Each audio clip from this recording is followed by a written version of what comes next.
बिस्मिल्लाहिर्रहमानिर्रहीम। अस्सलाम वालेकुम। तो आज ये मेरा फर्स्ट लेक्चर है फेस टू फेस। इससे पहले मैंने जितने भी लेक्चर्स रिकॉर्ड करवाए हैं वो स्लाइड्स को रिकॉर्ड यानी वो स्लाइड रिकॉर्डिंग थी। तो आज जो एक स्पेशल लेक्चर है, शायद ये 30 या 40 मिनट हो जाए, लेकिन ये बहुत इंपॉर्टेंट लेक्चर है कि CSS PMS की जो प्रिपरेशन है उसको कैसे स्टार्ट किया जाए, उसको कैसे आगे लेके चलें। क्योंकि आपको भी पता है, मुझे भी पता है कि CSS के सब्जेक्ट्स होते हैं और ऑप्शनल सब्जेक्ट्स और इसके बाद कंपल्सरी सब्जेक्ट्स। तो वो आप कर लें, मैं भी कर लूँ, तो फिर मैं यहाँ क्यों खड़ा हूँ? मैं यहाँ पे ये इतना लेक्चर क्यों रिकॉर्ड करा रहा हूँ? मैं ये एक स्ट्रेटजी क्यों दे रहा हूँ? तो पिछले 1 या 2 महीने में या 3 महीने कर लें, इस टाइम पीरियड में मैंने काफ़ी जो लोग हैं उनसे मुलाकात की है और कुछ मेरा अपना ओपिनियन भी होगा शामिल। यानी मेन जो टॉपिक है हमारा वो ये है कि CSS की प्रिपरेशन कहाँ से स्टार्ट करें। ये बहुत इंपॉर्टेंट क्वेश्चन है। सिलेबस तो आपके पास मौजूद है, आप वहाँ से स्टार्ट कर दें, लेकिन हर बंदे के लिए ये चीज़ पॉसिबल नहीं है कि सिलेबस से स्टार्ट कर दें। कुछ चीज़ें ऐसी होती हैं जो आप कुछ चीज़ों को छोड़ें। कुछ स्टूडेंट्स ऐसे हैं मेरे जैसे जो बिल्कुल ज़ीरो लेवल पे हैं, जिनको कुछ भी नहीं आता। तो अगर तैयारी स्टार्ट करता हूँ अपने सब्जेक्ट्स से, जो भी मैं सिलेक्ट करता हूँ, तो मेरे लिए ये चीज़ मुश्किल हो जाएगी, काफ़ी मुश्किलात आएंगी। फॉर एग्ज़ाम्पल, मेरी इंग्लिश ठीक है, वोकैब पे मुझे ग्रिप है, उसके बाद इडियम्स आते हैं, जो स्ट्रक्चर ऑफ सेंटेंस है, ठीक है, जो स्ट्रक्चर है अंग्रेजी का, जो सेंटेंस वो बनाना आता है, सब आता है, लेकिन मेरे पास कंटेंट नहीं है, मेरे पास इल्म नहीं है, बेसिक नॉलेज नहीं है। तो फिर मैं कैसे ऐसे को लिखूंगा, या कैसे अपना जो चीज़ मैं बयान करना चाह रहा हूँ उसको कैसे मैं लिखूंगा? मुझे हर चीज़ आती है। मैं मिसाल दे रहा हूँ, ये नहीं कह रहा कि मुझे हर चीज़ आती है। मैं ये आपको एक समझाने की कोशिश कर रहा हूँ कि मुझे हर चीज़ फॉर एग्जांपल आती है अगर, लेकिन मेरे पास कुछ चीज़ें नहीं पता, तो फिर मैं कैसे चीज़ों को आगे लेके चलूँगा? एक चीज़ मेरी नोट कर लें, मैंने एक चीज़ सारा एक्सपीरियंस 2-3 महीने का लगा के, अपना ओपिनियन भी है इसमें मेरे शामिल, और आप इख्तलाफ भी कर सकते हैं क्योंकि इख्तलाफ तो हर जगह किया जा सकता है। वो ये है कि CSS की प्रिपरेशन स्टार्ट करने से पहले अगर आप 2 या 3 माह एक कोर्स है जो मैंने खुद डिज़ाइन किया है उसको दे लें, तो आपके लिए तैयारी करना बहुत आसान हो जाएगी। क्योंकि जब हम तैयारी स्टार्ट करते हैं तो 90% मेरे जैसे जो लोग होते हैं, ठीक है, जिनको उर्दू भी सही बोलनी नहीं आती, वो समझते हैं कि मैं नहीं कर पाऊँगा, मेरे लिए मुश्किल है। क्योंकि इंसान तो अपनी एफर्ट्स पुट कर सकता है, हकीकी ज़ात तो जिसने नवाजना है वो अल्लाह पाक की ज़ात है। इंसान ने अपनी एफर्ट्स को पुट करना है, मैंने अपनी एफर्ट्स लगानी है, लेकिन कैसे लगानी है? एक कोशिश तो की जा सकती है ना, एक ट्राई तो की जा सकती है, कामयाबी नाकामी अल्लाह के पास है।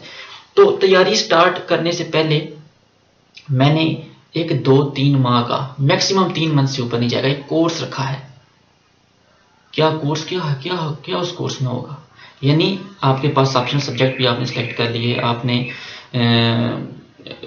कंपल्सरी सब्जेक्ट भी आपने, वो तो आपके ऑलरेडी सिलेक्टेड ही हैं, आपने वो साइड पे रख देनी है। उन चीज़ों को हाथ लगाने से पहले आपने कुछ चीज़ें करनी हैं।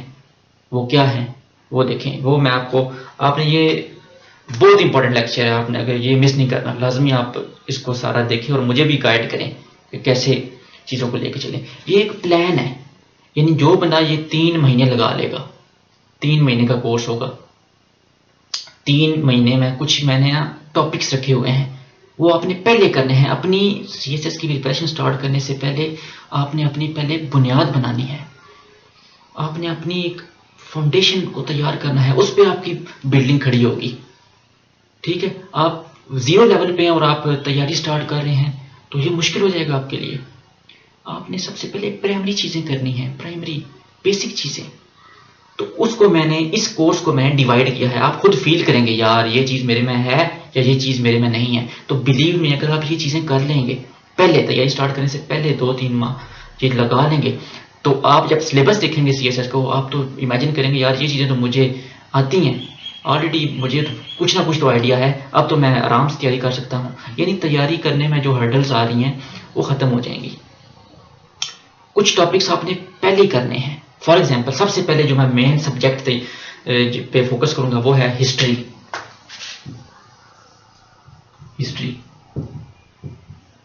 ये सब्जेक्ट जनाब, ये हर बंदे को पता होना चाहिए हिस्ट्री के बारे में। अब हिस्ट्री की तो इतनी बुक्स हैं सर, इतनी बुक्स हैं, कौन क्या करें फिर 2-3 महीने में कैसे होगा? फिर हिस्ट्री पे लगे रहेंगे तो बाकी का ये मैं CSS की तैयारी स्टार्ट करने से पहले जो आपने होमवर्क करना है वो बता रहा हूँ। ये चीज़ आपको कोई नहीं बताएगा, ठीक है? हर बंदे की अपनी स्ट्रेटजी होती है, मैं एक अपनी पेश कर रहा हूँ, आप इसको आजमा के देखें, ठीक है? हिस्ट्री, अब हिस्ट्री में क्या करना है? हिस्ट्री की भी सर 3 इकसाम हैं। इस्लामिक हिस्ट्री होगी, यूरोपियन हिस्ट्री होगी, इंडो पाक की होगी। अब कौन सी करें? तो मैं इस हर एक एस्पायरेंट से अपने समेत मुखातब हूँ। ये नहीं इसका ये हर किसी के लिए है जिसने ग्रेजुएशन की हुई है मेडिसिन में, जो डॉक्टर है, जो इंजीनियर है, या जिसने कोई आर्ट्स की, ह्यूमैनिटीज़ की कोई डिग्री ली हुई है, सबको ये वाला ये फार्मूला ना वो अपनाना चाहिए। हिस्ट्री, अब हिस्ट्री में इंडो पाक भी है, वो क्या कहते हैं उसको, यूरोपियन भी है और इस्लामिक हिस्ट्री भी है। तो जो यूरोपियन हिस्ट्री है उसके कुछ टॉपिक्स होंगे। फॉर एग्जांपल आप देखेंगे वर्ल्ड वार 1, वर्ल्ड वार 2, यानी इसका तलक थोड़ा सा एशिया से भी है, यूरोप में, वैसे मैं एक जनरल बात कर रहा हूँ। French revolution, history of France, history of America. ये अब हिस्ट्री ऑफ अमेरिका पे इतनी मोटी बुक होगी, हम वो करें? हमारे पास इतना टाइम ही नहीं है। हमने सिर्फ उस टॉपिक को, हिस्ट्री ऑफ अमेरिका को सिर्फ जनरल लेना है। यार एक बंदा है उसने 10 किताबें पढ़ी हुई हैं एक ही टॉपिक पे, वो बेहतर है या एक बंदा जिसने 2-2 पेज ही सिर्फ किए हैं, लेकिन उसके पास टॉपिक्स की डाइवर्सिटी है, उसके पास यानी नॉलेज तो थोड़ा थोड़ा है एक चीज़ का, लेकिन उसने काफ़ी सारी चीज़ें की हुई हैं। मेरे ख्याल से वो बंदा जिसके पास हर चीज़ के बारे में थोड़ा थोड़ा इल्म है वो बेहतर है उस बंदे से जिसने सिर्फ एक ही चीज़ पे जनाब वो समझे PhD कर ली है। क्योंकि आपके पास नॉलेज की यार डाइवर्सिटी होनी चाहिए। तो बात हो रही थी हिस्ट्री की। हिस्ट्री में वर्ल्ड वार 1 ये पता होनी चाहिए, क्योंकि वर्ल्ड वार 1 के बारे में पता होगा तो करंट इशू पे बात कर सकेंगे ना सर, कंटेम्प्रेरी पॉलिटिक्स पे बात कर सकेंगे, ऐसे लिख सकेंगे।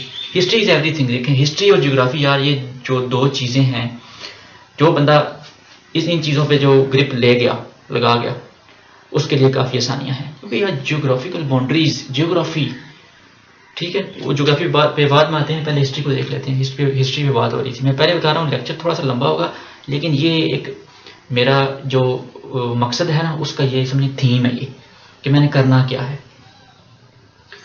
हिस्ट्री, फ्रेंच रेवोल्यूशन होगी, USSR कब बना, कब टूटा, ठीक है, कोलैप्स ऑफ USSR यानी Russian revolution, Russian civil war, history of China. तो इन पे हमने पूरी किताबें नहीं पढ़नी। वो अगर जिसने फ़र्ज़ करो फॉर एग्जांपल जिसने हिस्ट्री रखी हुई है ऑप्शनल, वो तो बेशक पढ़ेगा, लेकिन आपने अगर नहीं भी रखी हुई लेकिन आपने ये चीज़ें करनी है जो मैं बता रहा हूँ, ठीक है। ये एक गेटवे है, हर चीज़ का एक गेटवे होता है ना, दरवाज़ा खुल जाता है। इस CSS की दुनिया में एंटर होने से पहले एक गेटवे है, आपने इसको अगर कर लिया तो फिर आप अपनी तैयारी स्टार्ट करेंगे तो ईजी हो जाएगा, ठीक है। फिर वो हिस्ट्री की बात हो रही थी तो उसमें ये सारे टॉपिक्स मैंने एक मिसाल दी है ना, हिस्ट्री ऑफ चाइना हो गया, जनरल हिस्ट्री भी जिसमें एशिया की हिस्ट्री भी आ जाएगी, हिस्ट्री ऑफ अमेरिका, ठीक है, उसके बाद रशियन सिविल वार, यानी काफ़ी सारे ये Cuban missile crisis, cold war, ठीक है, ये चीज़ें सारी। तो इन पे हमने नोट्स बनाने हैं, ये मैं इंशाल्लाह बताऊंगा कि मैंने इसको कैसे लेके चलना है आगे। हिस्ट्री पहला तो ये क्लियर हो गया। इसके बाद इस्लामिक हिस्ट्री आ जाती है। इस्लामिक हिस्ट्री तो आपको पता होनी ही चाहिए, एक मुसलमान होने के नाते। यार आपको कुछ कुरान की आयत नहीं आती या कुछ अहादीस कोट करनी नहीं आती तो फिर आप मुसलमान होने का क्या फ़ायदा, ठीक है। तो इस्लामिक हिस्ट्री के बारे में भी बात करेंगे कि यानी जनरल चीज़ें बताता हूँ ना, पहले आपने जनरल चीज़ें करनी है, यानी डाइवर्सिटी बढ़ानी है अपने नॉलेज को वसी करना है। बेशक थोड़ा थोड़ा कर लें, ग़ज़वा बदर को सिर्फ 10-12 लाइनों में कर लें यार, यानी पता तो हो ना पता होने से तो बेहतर है ना। ग़ज़वा बदर, ग़ज़वा उहद, ग़ज़वा हुनैन, ठीक है, आप सल्लल्लाहु अलैहि वसल्लम के जितने भी ग़ज़वात हैं उनके बारे में नॉलेज हो, ठीक है। इसके बाद बनु उमय्या का जो दौर वो उसमें खिलाफत राशिदा का जो दौर था 30 साल वो वाला। फिर इस्लामिक हिस्ट्री में आपके पास अब इस्लामियात आ जाएगी। अच्छा देखें, ये इस्लामियात ऐसा सब्जेक्ट है जो जिस बंदे ने आर्ट्स में डिग्री की हो और जिस बंदे ने साइंस में की हो, ये दो मेन तो ब्रांचेज यही हैं, दोनों को नहीं आती होती इस्लामियात। ठीक है, तो इस्लामियात में क्या करना होता है, यानी बुनियादी चीज़ें हमने क्या करनी है। कुछ कुरानिक आयात हैं उनको हमने मेमोराइज करना है। तो कुछ ऐसे ऐसे वाक़यात आएंगे, ऐसी ऐसी चीज़ें आएंगी जहाँ पे आपको कुरान की आयात कोट करनी होती हैं। कुछ अहादीस हैं, सैयद हदीस। इसके बाद इस्लामियात में सिहाह सित्ता जो हदीस की किताबें हैं उनके जो मुसन्निफ़ हैं, इमाम बुखारी का असल नाम क्या है। यानी ये बुनियादी चीज़ें, हर सब्जेक्ट की बुनियादी चीज़ें हमने करनी है। यानी हिस्ट्री का ये मैंने आपको ओवरव्यू दे दिया है कि हिस्ट्री को कैसे करना है। यानी एक टॉपिक है फ्रेंच रेवोल्यूशन कि फ्रांस में इनकलाब कैसे आया, या ईरानियन रेवोल्यूशन, ईरान में इनकलाब कैसे आया। जब आपको ईरान के रेवोल्यूशन के बारे में पता होगा तो आप यूएसए और ईरान के जो तल्लुकात हैं आपस में उनको आप एनालाइज कर सकेंगे अच्छे तरीके से, क्योंकि आपके पास बेशक आपने वो ऐसे में आप वो चीज़ नहीं लिखेंगे। ये चीज़ मैं बता रहा हूँ कि ये ऐसे के लिए नहीं है, ये कि जनरल यार आपको पता तो होनी चाहिए ना। मे भी जब आप यूएसए और ईरान की जो फॉरेन पॉलिसी है उसके बारे में कोई ऐसे लिख रहे हो तो आपके पास ईरान की रेवोल्यूशन के बारे में वो आप कंटेंट ना डालें, लेकिन अगर आपके माइंड में ईरान की रेवोल्यूशन होगी कि ईरान में इस्लामी इनकलाब कैसे आया, ईरान का जो एटॉमिक प्रोग्राम है, न्यूक्लियर प्रोग्राम, वो कैसे चल रहा है और उस पर सैंक्शंस क्या यूएसए ने लगाई, तो फिर आप एनालिसिस अच्छा करेंगे ना। वो आपके जो वर्ड बता रहे होंगे, जो आपने जो कंटेंट लिखा होगा ना पेपर में, वो बता रहा होगा कि इस बंदे ने ईरान के बारे में और इसको क्या क्या पता है। ये मैं तैयारी करवा नहीं रहा, ये मैं सिर्फ ये बता रहा हूँ कि तैयारी स्टार्ट करने से पहले कौन कौन सी चीज़ें पता होनी चाहिए। सिर्फ अभी हिस्ट्री कंप्लीट हुआ है, हिस्ट्री के बारे में मैंने बताया है कि क्या क्या चीज़ आपको पता होनी चाहिए। इसके बाद सर आती है जनाब ज्योग्राफी सेकंड। अब ज्योग्राफी क्या करें, इसकी पूरी बुक्स पढ़ें नहीं, तो ज्योग्राफी के कुछ टॉपिक्स करने हैं हमने। जो ज्योग्राफी का सबसे मेन और मोस्ट इम्पॉर्टेंट जो टॉपिक है, जो वर्ल्ड मैप, 100-150 रुपया खर्च कर लो जनाब, आप अपने घर में एक वर्ल्ड मैप अच्छा सा इंग्लिश में, मेरे ख्याल से अगर आप उर्दू की बजाय इंग्लिश में अगर लगाएं तो वो बेस्ट रहेगा। आप वर्ल्ड मैप अपने रूम में लगा लें, ठीक है, उसको रोज़ देखें, रट्टा नहीं लगाना यार। सिर्फ आपने देखना है कि एशिया कहाँ पे है, अफ्रीका कहाँ पे है, यूरोप कहाँ पे है, नॉर्थ अमेरिका कहाँ पे है, साउथ अमेरिका कहाँ पे है। सिर्फ आपको जनरल पता होने चाहिए। अब आपको पता है कि USA, United states of America, north America में है या साउथ अमेरिका में। ये आप वर्ल्ड मैप आप लेंगे, खरीदेंगे, देखेंगे तो फिर पता होगा। ये मैं बुनियादी चीज़ बता रहा हूँ। ज्योग्राफी में आपने क्या करना है, वर्ल्ड मैप, ठीक है। एशिया में कितने कंट्रीज़ हैं, नाम मैं रट्टा ही लगाना, सिर्फ पता होनी चाहिए कि ये अगर नाम आए, ब्राज़ील, अब ये कंट्री है ब्राज़ील, पेरू, चिली, ये कंट्रीज़ कौन से बराज़म में फॉल करेंगे, ये साउथ अमेरिका के जो कंट्रीज़ हैं। अब यूएसए नॉर्थ अमेरिका में आता है, नॉर्थ अमेरिका में आपका कनाडा भी आता है। तो इस तरह ये चीज़ें हमने ना, बुनियादी चीज़ें, अभी तैयारी को साइड पे रख दें, अपने आप को पहले पॉलिश करना है। सबसे पहले हमने अपने आप को पॉलिश करना है। पॉलिश एक गेटवे है, उसको अपनी ना एक समझिए कि तैयारी स्टार्ट करने से पहले अपने आप को चार्ज करना है, अपने आप में कॉन्फिडेंस लाना है। ये चीज़ें करेंगे कॉन्फिडेंस बढ़ता जाएगा। जनाब ये भी मुझे भी पता है, हालांकि मेरे ऑप्शनल सब्जेक्ट ये नहीं है, लेकिन फिर भी मुझे हिस्ट्री ज्योग्राफी आती है, क्योंकि इस तरह कोई कहीं ना कहीं आपको इन चीज़ों से पाला पड़ना ही पड़ना है। ठीक है, ज्योग्राफी वर्ल्ड मैप की बात हमने की। इसके बाद थोड़ी सी हम ग्लोबल वार्मिंग पे देख लेंगे, क्लाइमेट चेंज, कुछ टॉपिक्स हैं इन पे। फिर इनके बाद जो इनका जो डाटा है, जो स्टैटिस्टिक्स हैं, जो वो उस पर बात कर लेंगे। अच्छा, ज्योग्राफी होगा। इसके बाद फिर दोबारा आ गया वो इस्लामिक स्टडीज़, यानी इस्लामियात। यानी इस्लामिक स्टडीज़ की हम तैयारी स्टार्ट नहीं करने वाले इधर। हमने इस्लामिक स्टडीज़ जिसको ज़ीरो लेवल पे है, उसको हमने इस्लामियात के बुनियादी टॉपिक्स जो हैं प्राइमरी तैयारी करवानी है। वो मैंने भी तैयार करना है और आपने भी करना है। बुनियादी अकीदा तौहीद, अकीदा रिसालत, अरकान इस्लाम, कुछ 50-60 अहादीस जो होंगी वो हमने मेमोराइज़ करनी है, कहीं ना कहीं उनको कोट करना पड़ जाता है। ख़त्म नबूवत पे कोई आयत, कोई हदीस अगर ये भी ना आती हो तो फिर इन्ना लिल्लाहि व इन्ना इलैहि राजिऊन। इंसान को दुनिया जैसे ये दुनिया है, इसकी तैयारी दुनिया है, फिर अपनी आखिरत की भी फिक्र करनी पड़ेगी कि ठीक है ये दुनिया में हम पढ़ रहे हैं, लेकिन अगर आपको इस्लामियात का नॉलेज ही नहीं है तो ये चीज़ आपने सीखनी है, ये आप पे फ़र्ज़ भी है इस्लामिक नॉलेज। तो कुरान की कुछ आयात, सही अहादीस, सही और ज़ईफ़ अहादीस में फ़र्क, तफसीर क्या होती है, तफसीर की अक़साम, ठीक है। इसके बाद सर कुछ इस्लाम के बुनियादी अक़ायद, कुछ इस्लाम के जो मसले हैं, मसले नहीं मसले, ये जो सूरत निसा, सूरत अहज़ाब, माशरती मसाइल कि कैसे माशरे में हमने रहना है, उसके क्या मसाइल हैं, किसी को गाली नहीं देनी, इस तरह के। तो ये चीज़ माशरती जो चीज़ें हैं ये भी कुरान में कोट हुई हुई हैं, तो हमने इन चीज़ों को भी देखना है। ये एक बुनियादी, ये बेसिक इस्लामियात है, इसको पहले हम करेंगे, फिर हम इस्लामियात के सब्जेक्ट को हाथ लगाएंगे, क्योंकि हमारे पास बेसिक प्राइमरी लेवल का नॉलेज होगा, ठीक है जी। इसके बाद सर हमारे पास नेक्स्ट आता है जनरल साइंस। जनरल साइंस ये वाला जो सब्जेक्ट है ये उस बंदे के लिए हलवा है जिसने साइंस पढ़ी हुई है, एफएससी बायो में की हुई है, या जिसने केमिस्ट्री मैथ में पढ़ी भी की हुई है, फिर उसके लिए भी कोई इशू नहीं है। लेकिन जिसने बायो में की हुई है वो ज़्यादा ऊपर है, क्योंकि उसमें एक बायोलॉजी का भी पोर्शन होता है। अब बायोलॉजी वाले तो फ़ायदे में रहेंगे, लेकिन जिसने आर्ट्स पढ़ी हुई है उसको तो ज़ीरो लेवल, उसको तो पता ही नहीं होना सेल क्या होता है, माइटोकॉन्ड्रिया क्या है। मैं खुद एक साइंस का स्टूडेंट हूँ, तो ये मुझे फील होता है कि हमने काफ़ी चीज़ें ये साइंस में पढ़ी हुई हैं, बायोलॉजिकल साइंस, फिज़िक्स के बारे में, galaxies, universe, big bang theory. उसके बाद बायोलॉजी में cell, cell wall, cell membrane, mitochondria, cytoplasm, ये बुनियादी चीज़ें हैं। यानी हम साइंस की तैयारी करेंगे बाद में, लेकिन पहले हमने बुनियादी चीज़ें, फिर वही बात, पहले बुनियादी चीज़ें, ज़ीरो लेवल के बंदे को ना क्या पता होना चाहिए, फिर वो तैयारी स्टार्ट करे। यानी जिस बंदे को सेल का ही नहीं पता यार कि सेल क्या होता है, खुलिया क्या होता है, टिश्यू क्या है, तो वो खाक तैयारी करेगा यार। पहले अपने बुनियादी, अब हमें ABC आती होगी तो हम अंग्रेज़ी पढ़ सकेंगे ना, या हमें अंग्रेज़ी हम क्यों पढ़ लेते हैं, क्योंकि हमें पहले पता होता है कि इसको वर्ड को ऐसे प्रोनाउंस करना है, इसको ऐसे बोलना है, इसका मतलब ये है कि पहले ही हम, अगर हम फ्रेंच लैंग्वेज जो है वो न्यूज़पेपर में पढ़ना शुरू कर दें और हमें आती ना हो फ्रेंच लैंग्वेज, ठीक है, उसकी वोकैबुलरी ना पता हो, उसके पार्ट्स ऑफ स्पीच का ना पता हो, तो फिर कैसे होगा। तो ये हमारा जनरल साइंस का पोर्शन इस तरह होगा।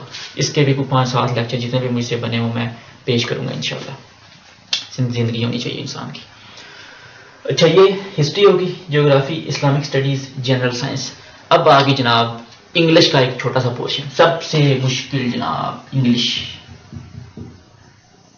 जिसमें हर बंदे को रोला है। लेकिन इंग्लिश की तैयारी स्टार्ट करने से पहले मैं आपसे इल्तिजा करूँगा कि ये चीज़ें कर लें, ठीक है। इंग्लिश में जो सबसे इम्पोर्टेंट है, सबसे इम्पोर्टेंट वो आपने वोकैबुलरी है, आपकी वोकैबुलरी यार कहाँ से लाऊं मैं, इतनी मेरे पास डिक्शनरीज हैं पड़ी हुई, तो वो करें। और नहीं सर, जो वोकैबुलरी मैंने आपको पहले तैयारी स्टार्ट करने से पहले करवानी है वो होंगे 1000 वर्ड्स, 1000। उस वोकैबुलरी में डाइवर्सिटी होगी। जो वोकैबुलरी हम करते हैं उसमें डिक्शनरी में वो एक ही कॉन्सेप्ट पे होती है, या पॉलिटिकल होगी, या सोशल होगी, या कोई फलों सब्जियों के नाम होंगे, तो उनका फ़ायदा नहीं है। ये 1000 वर्ड की जो वोकैबुलरी है, इनमें आपके पास पॉलिटिकल टर्म्स भी आएंगी, ठीक है, फिर आपके पास सोशल टर्म्स, फिर रिलीजियस, मज़हब के हवाले से कुछ टर्म्स होती हैं, पॉलिटिकल, फिर इकोनॉमिकल, ठीक है, फिर साइंटिफिक, बायोलॉजिकल, फिजिकल। तो ये चीज़ें इस तरह वोकैबुलरी डिज़ाइन की हुई है। 1000 वर्ड आपने पहले करने हैं, बाकी आप बाद में बेशक जितनी मर्जी वोकैब करें, लेकिन ये 1000 वर्ड जो मैं आपको बताऊंगा वो आपने लाजमी करने हैं, ठीक है। इसके बाद सर वोकैब हमारी होगी। वोकैब किस तरह करनी है, एक सेंटेंस होगा, उसका आपने जुमला याद करना है, हाँ जी। आपको ये भी पता हो कि ये पार्ट्स ऑफ स्पीच के हवाले से क्या है, ठीक है। इस तरह चीज़ को वोकैब को करना है और आपने इसको रोज़ रिवाइज करना है। हिस्ट्री होगी, geography, Islamic studies, general science, English, vocabulary होगी हमारे पास इंग्लिश में। अब सर पैरा वर्ड्स काफ़ी सारे ऐसे लोग होंगे मेरी तरह के जिनको 11th क्लास के पैरा वर्ड्स जो हमने फर्स्ट ईयर में पढ़े थे वो भी नहीं आते। तो फिर उसके लिए आपने जो असल पैरा वर्ड्स हैं CSS वाले वो तैयार करने से पहले आप जो आपको नहीं आते वो पहले कर लें, क्योंकि ये जो मैंने कोर्स डिज़ाइन किया है ये है ही इसी लेवल का कि तैयारी स्टार्ट करने से पहले हमारी स्ट्रेटजी क्या है, हमने कितना इल्म हासिल करना है, फिर हमने तैयारी पे जाना है। अब पैरा वर्ड जनाब वो ऑब्जेक्ट और ऑब्जेक्ट ही नहीं पता तो वो जनाब ने वो क्या पैरा वर्ड्स करने हैं, वो तो बहुत टफ पैरा वर्ड्स होते हैं। ठीक है, तो पैरा वर्ड्स हमने करने हैं। ईडियम कोई 500 ईडियम्स जनरल ईडियम में होंगे, 500 ईडियम्स ये करने हैं इंशाल्लाह। फिर इसके बाद पैरा वर्ड्स हो गए, ईडियम हो गए, वोकेबलरी होगी, और सेंटेंस को कैसे बनाना है ये बुनियादी चीज़ें। अच्छा ये चीज़ें होगी सारी हमारे पास। वर्ड मैप भी हो गया, हिस्ट्री भी होगी, ज्योग्राफी होगी, इस्लामिक स्टडीज़, जनरल साइंस, कुछ पॉलिटिकल टर्म्स आएंगी जैसे सोशलिज्म क्या है, कम्युनिज्म क्या है, फाशिज्म क्या है, कैपिटलिज्म क्या है। ये चीज़ ये कोल्ड वार में ये चीज़ें इस्तेमाल हुई हैं। हाँ जी, ये कोल्ड वार जो थी ना वो इन्हीं कंसेप्ट पे थी, तो ये हमने देखनी है। आप बेशक बाद में पूरी किताब इस पर पढ़ लें, लेकिन आपने एक बेसिक ओवरव्यू तो लेना है ना, बेसिक ओवरव्यू आपने देखना है क्या है। मेरी बात एक नोट कर लें कि बेशक आपको अंग्रेज़ी लिखनी नहीं आती, लेकिन फ़र्ज़ करें मुझे अंग्रेज़ी बोलनी नहीं आती, लेकिन मैं वर्ल्ड वार 1 को, पहली जंग अजीम को पंजाबी में ही समझा रहा हूँ कि ए मुल्क जनाब लड़े सन, एक पास है फ्रांस सी, एक पास है इंग्लैंड सी, एक पास है जनाब फ्रांस ब्रिटेन ते रशिया, एक पासे सन बाकी जनाब ਜਿਹੜੇ सन ऑटोमन अंपायर, ऑस्ट्रिया हंगरी वगैरह वगैरह, ये दूए पासे सन। यानी मैं एक ना तुहानूं दसने की कोशिश कर रहा कि आप बेशक आप अपनी लोकल लैंग्वेज में चीज़ को याद कर लें। अंग्रेज़ी हो जाएगी इंशाल्लाह, अंग्रेज़ी भी काम कर रहे हैं, इंग्लिश हो जाएगी, लेकिन पहले अपना नॉलेज बनाना है, अपने कंटेंट को मजबूत करना है, कंटेंट अपना अपने दिमाग में आपने चीज़ें डालनी है। तो ये चीज़ें कॉमन है, ये हर बंदे के लिए जनाब। बेशक आप देख लें जो बंदा डॉक्टर है, इंजीनियर है, कोई भी है, उसको ये चीज़ें इन चीज़ों से गुजरना पड़ेगा। अगर ये चीज़ें पहले कर ली जाएं, हिस्ट्री सारी हिस्ट्री हर किस्म की हिस्ट्री के टॉपिक्स करने हैं, बुकें नहीं पढ़नी, मैं पहले बता रहा हूँ। अब फ्रेंच रेवोल्यूशन है तो उस पर आपने बुक नहीं पढ़नी यार, 6 महीने बुक ही पढ़ते रहोगे। हमने उस पर एक नोट्स बनाने हैं कि फ्रेंच रेवोल्यूशन में हुआ क्या, कौन कौन सी डायनेस्टी थी जो उसको लीड कर रही थी, ठीक है। उसके बाद फ्रांस के हालात कैसे थे, फिर नेपोलियन कौन था। यानी और मज़ीद आपका ये बेसिक नॉलेज में आपका इतना दिमाग खुल जाएगा, तो जब आप तैयारी स्टार्ट करेंगे आपको कहेंगे जनाब हमारा तो क्लियर हो गया, हालांकि तैयारी तो आपने आगे करनी है। तो ये मैं चीज़ें इसलिए कह रहा हूँ कि इससे आप यकीन माने, ये एक मेरा ओपिनियन है, मैं बार बार कह रहा हूँ, आप इससे इख्तलाफ कर सकते हैं। अगर ये चीज़ें कर ली जाएँ, history, geography, Islamic studies, general science का एक इम्पॉर्टेंट और मुश्किल टॉपिक है। उसके बाद बेसिक मैथमेटिक्स, वो चलो बाद में आएगी, वो बना कर ही लेता है। बेसिक मैथमेटिक्स हो गया या बेसिक कंप्यूटर साइंस, वो चलो ठीक है, लेकिन ये चीज़ें history, geography, Islamic studies, general science, English, उसकी वोकेबलरी, उसके बाद इडियम्स, पैरा वर्ड्स, और अब कोई चीज़ शायद रह ना गई हो, वर्ल्ड मैप का जो मैंने बता दिया आपको, एशिया पर, अच्छा हाँ जी, वो ऑर्गेनाइजेशंस, जितनी भी दुनिया की ऑर्गेनाइजेशन है, UN, G7 कंट्रीज़ यानी ग्रुप जो हैं, उसके बाद सार्क, ये सारी चीज़ें यार, इंडस वाटर ट्रीटी, यानी सारी चीज़ें ना हमने एक पेज पे, यानी ये अगर आप इन सबको सम अप करेंगे ना तो ये कोई हार्डली मुश्किल से कोई 100-150 पेज बनेगा। ये आपके पास ना एक नॉलेज का ख़जाना होगा, एक इल्म का। ये आपने पढ़ के बस अब आप तैयार हो गए हैं, अब आप अपनी तैयारी स्टार्ट करते हैं, बेशक जो मर्जी आपके ऑप्शनल हैं। क्योंकि इन चीज़ों से अगर आप फ़र्ज़ करें मसला कश्मीर आप कर रहे हैं तो आपको हिस्ट्री ऑफ पाकिस्तान का पता होना चाहिए। हर चीज़ यार इंटरलिंक्ड है। तो मेरा जो तरीक़ाकार ये है कि अगर मैं हिस्ट्री के कुछ आपको अगर लेक्चर दूंगा, क्योंकि मैं अभी स्टार्ट करने लगा हूँ, ये आज का मेरे लेक्चर का मकसद भी यही है कि ये तो मैं आपको स्ट्रेटजी बताई है कि करना क्या है। अब मैंने जो नेक्स्ट जो है मेरा स्टेप होगा वो उस पर मैंने आप लेक्चर्स लेके आने हैं, इसी पे ही होंगे बोर्ड भी।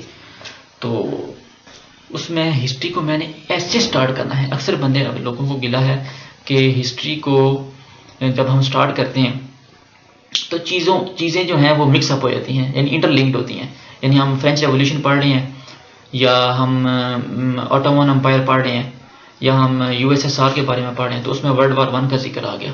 अब हमें वर्ल्ड वार 1 आती ही नहीं होती, तो फिर वो डेकोरम जो होता है डिस्टर्ब हो जाता है, पढ़ने का दिल ही नहीं करता, बंदा कहता है दफ़ा मारो। मैंने हिस्ट्री को इस तरह डिज़ाइन करना है कि कोई चीज़ इंटरलिंक नहीं करेगी, यानी एक तरतीब, एक सीक्वेंस वाइज लेके चलेंगे। सबसे पहले वर्ल्ड वार 1 करेंगे, फिर 2 करेंगे, फिर फ्रेंच रेवोल्यूशन में अगर मैंने करवाना है तो उसमें मैं देखूंगा कि कोई और टॉपिक तो नहीं इसमें आ रहा जो आपको समझाना पड़े। यानी इस तरतीब से हमने लेके चलना है। इसी तरह ज्योग्राफी में भी कुछ हमने टर्म्स करनी है, ठीक है। ग्लोबल वार्मिंग को डिफाइन करना है, क्लाइमेट चेंज क्या है, ठीक है। वर्ल्ड इकोनॉमिक फोरम क्या कहता है, कुछ एदादो शुमार। उसके बाद 50 से 60 करेंगे वो डॉन के जो है ना ओपिनियन बेस्ड जो आर्टिकल्स हैं उनके, वो हम देख लेंगे उसमें क्या है। इसके बाद कुछ जो करंट इश्यूज हैं उन पे थोड़ी थोड़ी जो है ना वो जो एदादो शुमार हैं वो बयान करेंगे। यानी आपके पास पहले डाटा होगा तो फिर आप चीज़ों को लिख पाएंगे ना। हमारे अंदर सबसे बड़ी कमज़ोरी ये है कि जिससे भी मैंने पूछा है, क्योंकि मैंने काफ़ी काफ़ी लोगों के पास गया हूँ, यार बताओ कैसे तैयारी करें, कैसे करें, यूट्यूब पे भी देखे हैं, तो हर बंदा कहता है जनाब इंग्लिश को मजबूत कर लें, इंग्लिश को मजबूत कर लें, इंग्लिश पे ग्रिप कर लें, आप कर जाओगे। लेकिन मेरा सवाल तो फिर वो यही था ना, अगर सर इंग्लिश आती है, हमें फ्लुएंसी भी है, अंग्रेज़ी आती है, सारी चीज़ आती है, बनानी भी आती है, लेकिन मेरे पास अगर कंटेंट नहीं है, 10 ऐसे आ गए हैं, इंग्लिश आती है, बेहतरीन आती है, ऐसी अंग्रेज़ी लिखूंगा कि जनाब उसको एग्जामिनर को डिक्शनरी खोलनी पड़ेगी, ऐसे ऐसे वकैब डालूंगा, लेकिन मेरे पास कंटेंट ही नहीं है। ग्लोबल वार्मिंग पे ऐसे आ गया तो मुझे पता ही नहीं है कैसे इसको टैकल करूं, या वुमेन एम्पावरमेंट पे ऐसे आ गया तो उसको कैसे पाकिस्तान के लिहाज से मैंने कैसे टैकल करना है। ये नहीं जनाब मैं फेमिनिस्ट ही बन गया हूँ, यानी अपने कंट्रीज़ को भी मद्देनज़र रखना है इन चीज़ों में। ये चीज़ें सारी नॉलेज का होना आपके पास बहुत ज़रूरी है। बेशक आपको अपनी लोकल लैंग्वेज में नॉलेज आता हो और उसको एक्सप्रेस करना इतना मुश्किल काम नहीं है। नॉलेज आपके पास होना चाहिए, लेकिन एक्सप्रेस करना बेशक आप अपनी सिंपल से सिंपल अंग्रेजी में लिख लें, कोई बंदा गलती नहीं निकालेगा, आई गारंटी। तो इस कोर्स पे मैक्सिमम बात हो रही थी कि 2 या 3 माह लगेंगे अगर रोज़ किया जाए। वैसे तो मैं अभी यूनिवर्सिटी से छुट्टी पे आया हूँ, 15 से 28 तक हमें छुट्टियाँ हैं, तो अभी जो जितना टाइम है उस पर लगाएंगे इंशाल्लाह। तो साथ साथ मैं भी तैयारी कर रहा हूँ, लेकिन ये मेरी स्ट्रेटजी है एक। मैं समझता हूँ, मैंने बहुत इस पर गौर व फिक्र की है, मैं समझता हूँ कि ये चीज़ें अभी शायद इसमें कोई काफ़ी सारी चीज़ें निकल गई हैं। हिस्ट्री है, जियोग्राफी है, इस्लामिक स्टडीज़ है, जनरल साइंस है, इंग्लिश है, और भी कुछ चीज़ें आएंगी। अब तो इनको हमने कैसे देखना है जनरल नॉलेज के हवाले से, तो ये चीज़ें हमें पता होनी चाहिए। अगर हमें देखें, मैंने पहले बात की है कि history is everything. History geography ऐसे सब्जेक्ट हैं कि आपको पता होने ही चाहिए, बेशक आपने ऑप्शन नहीं रखे, क्योंकि जब आप ऐसे लिखने बैठेंगे तो आपको इन चीज़ों के बारे में पता होगा, तो आप अपने ख्यालात का इज़हार अच्छे तरीके से आप अपने जो है माइंड को वहाँ पे इस्तेमाल करेंगे और अच्छा एक चीज़ें लिखी जा सकेंगी। तो अब मैंने प्लान ये किया है कि सबसे पहले हिस्ट्री को स्टार्ट करें। हिस्ट्री में भी हम सबसे पहले जो है यूरोपियन हिस्ट्री है उसको स्टार्ट करेंगे, फिर इसके बाद जो जियोग्राफी है, इस्लामिक स्टडीज़ है, इस्लामिक स्टडीज़ में जितने भी गज़वात हैं उनको डिस्कस करेंगे, बेसिक बुनियादी चीज़ें। यानी ये कोर्स, फिर मैं बार बार कह रहा हूँ, शायद आपको समझ ना आई हो मैं करना क्या चाह रहा हूँ। CSS की प्रिपरेशन स्टार्ट करने से पहले का है, ये एक गेटवे है। इस गेटवे से अगर आप निकल गए तो यकीन माने आपके लिए क्रैक करना इंशाल्लाह आसान होगा। बाकी इंसान जो है, मेरी बात एक नोट कर लें, इंसान जितनी मर्जी मेहनत कर ले, जितनी मर्जी कर ले, जितनी मर्जी इंसान देख ले, दुआ करनी चाहिए, अल्लाह पाक ने आपको कामयाबी देनी है, ठीक है। आप कुछ भी नहीं है, मैं कुछ भी नहीं हूँ, ठीक है, सब उसी ने देना है। ये चीज़ें अगर आपने अपने माइंड में रखी हैं, तो आप अगर नेक नियति से और अपनी एफर्ट्स पुट कर रहे हैं तो इंशाल्लाह आपके लिए बेहतर होगा। तो ये तो इंसान चीज़ को आसान बनाने के लिए एक हिकमत अमली बनाता है। मैंने भी ऐसे ही किया है कि वोकैबुलरी में 1000 वर्ड्स, अगर आप यार इमेजिन करें, जस्ट इमेजिन कि अगर आप इन 1000 वर्ड्स को सही तरह सेंटेंस के साथ उसके समझते हुए, इडियम्स को, फ्रेजेस को, प्रेपोजिशन इंपॉर्टेंट, जनरल साइंस में फिजिक्स भी आएगी, थोड़ी सी केमिस्ट्री भी आएगी। जनरल साइंस में अब हम विटामिन्स क्या होता है, डिफाइन विटामिन्स, ठीक है, डिफाइन डाइजेस्टिव सिस्टम, इसके बाद define cell, what is photosynthesis. यार आप एस्पायरेंट हैं, जो तो साइंस पढ़ा बंदा हुआ है उसको तो कोई इशू नहीं है, आपने आर्ट्स पढ़ी हुई है, ठीक है। फोटोसिंथेसिस यार सारी जिंदगी आप इंसान, सूरज और फोटो जो प्लांट का है क्या आपस में तल्लक है, सूरज की रोशनी और प्लांट का आपस में क्या तल्लक है, पौधे अपनी खुराक कैसे बनाते हैं, जानवर अपने आप को कैसे सस्टेन करते हैं, ये इकोसिस्टम क्या है, बायोस्फीयर क्या है, ये चीज़ें आपको साइंस सीखनी पड़ेगी। इसी तरह जो साइंस वाले स्टूडेंट्स हैं उनको आर्ट्स की चीज़ें सीखनी पड़ेंगी, कुछ पॉलिटिकल टर्म्स आपको पता होने चाहिए, कुछ सोशल टर्म्स, ठीक है, कुछ इकोनॉमिकल आपको डाटा पता होना चाहिए। ये प्राइमरी चीज़ें पता होंगी तो फिर अच्छा का निज़ाम चलेगा। और इस्लामियात, मैं बार बार कह रहा हूँ, इस्लामियात ऐसा सब्जेक्ट है दोनों फ्रीकैन को नहीं आता होता, जिसने साइंस में ग्रेजुएशन की हो, जिसने आर्ट्स में, क्योंकि कोई ध्यान ही नहीं देता, और ये बहुत इंपॉर्टेंट है, ठीक है। अगर आप इस्लामिक स्टडीज़, अगर आप एक मुसलमान हैं तो अगर आप कुरान को पढ़ें, उसको देखें, तो आप में एक देखेंगे, आप अपने माइंड में देखेंगे कि एक स्पेशल किस्म का आपके अंदर स्पार्क है, ठीक है, आप अच्छा रूहानियत के लिहाज से आप बहुत अच्छा फील करेंगे। ये चीज़ें हैं, आपने दीन इस्लाम को भी सीखना है, सारी चीज़ों को। ये जो कंटेंट मैं आपको बता रहा हूँ इसमें मैंने सारी चीज़ें कवर करनी है, शायद इसमें एक दो चीज़ें मिस हो गई हैं, ठीक है। यानी इंग्लिश के हवाले से मैंने वोकेबलरी, जनरल वोकेबलरी, ये वोकेबलरी जनरल, मीडियम, एडवांस्ड इस लेवल तक जाएगी, 1000 पूरे करने हैं।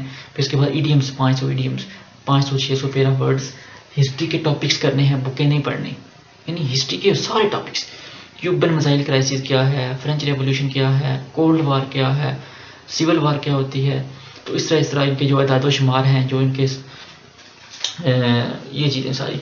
और इसके बाद इस्लामियात के जो इम्पोर्टेंट जो गज़वात हैं, जो क़ीदे हैं, जो कुछ अहादीस के किताबें हैं, उनको हमने याद करना है, उनके जो मुसन्निफ़ हैं।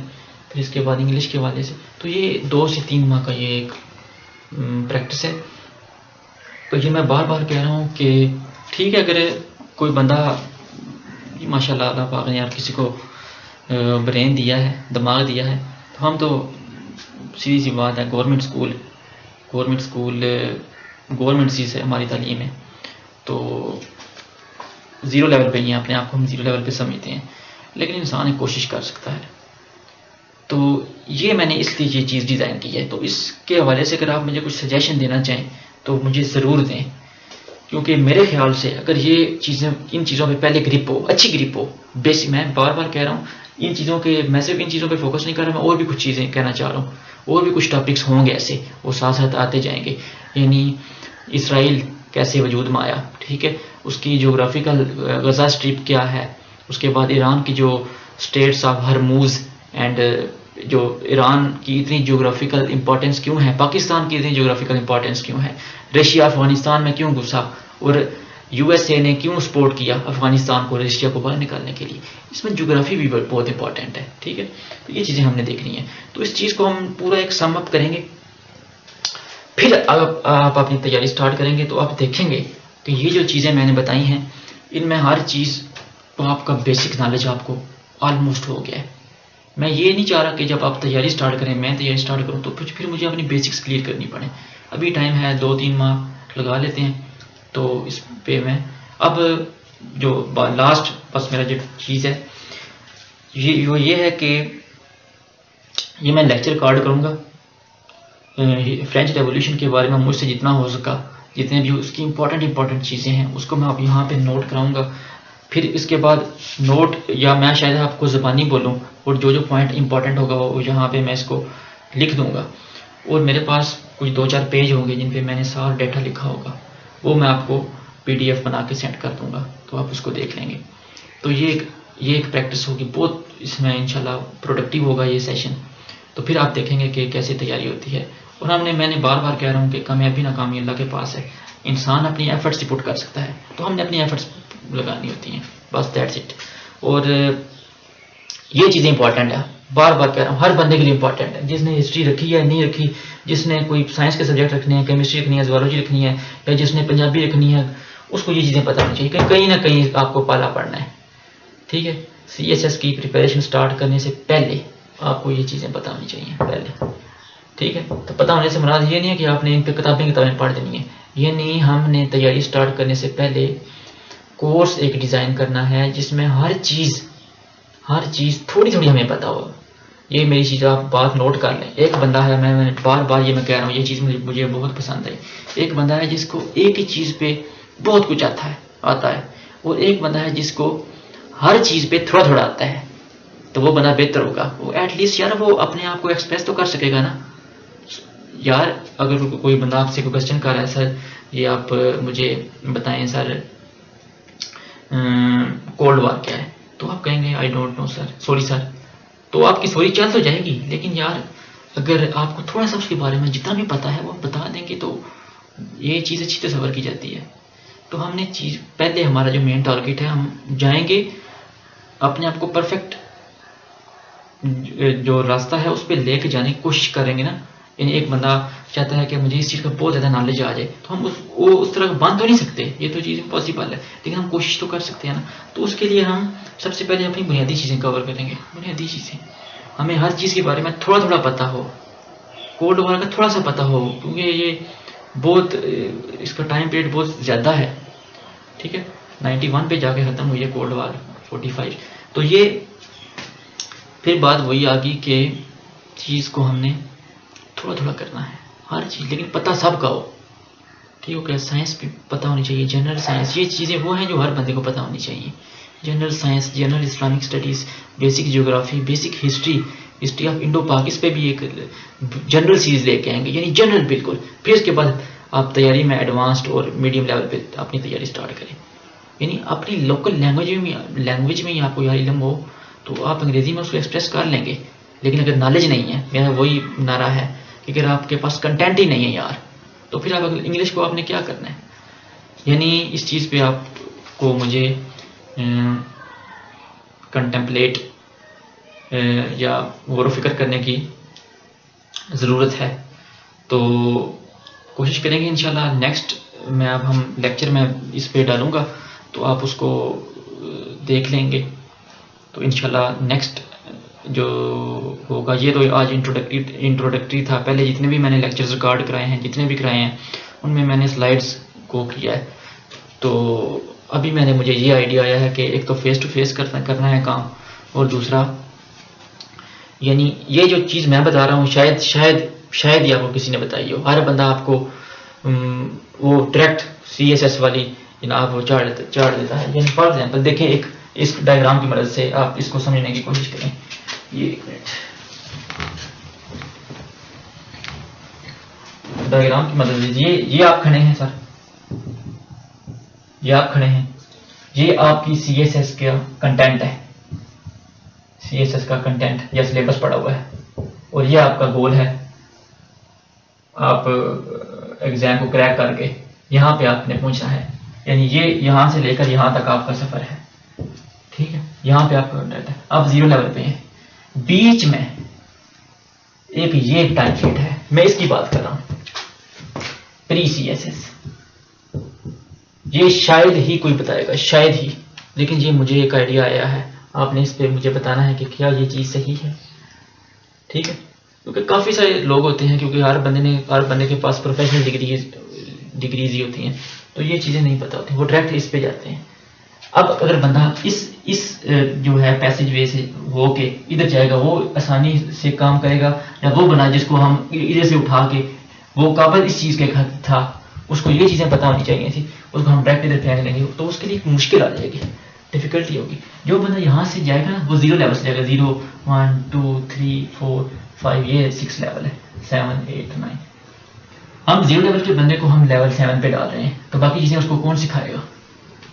तो हमने ऐसे चलना है, सीक्वेंस वाइज, ये चीज़ें सीक्वेंस वाइज जाएंगी, हर चीज़ के बारे में थोड़ा थोड़ा, ये चीज़ है।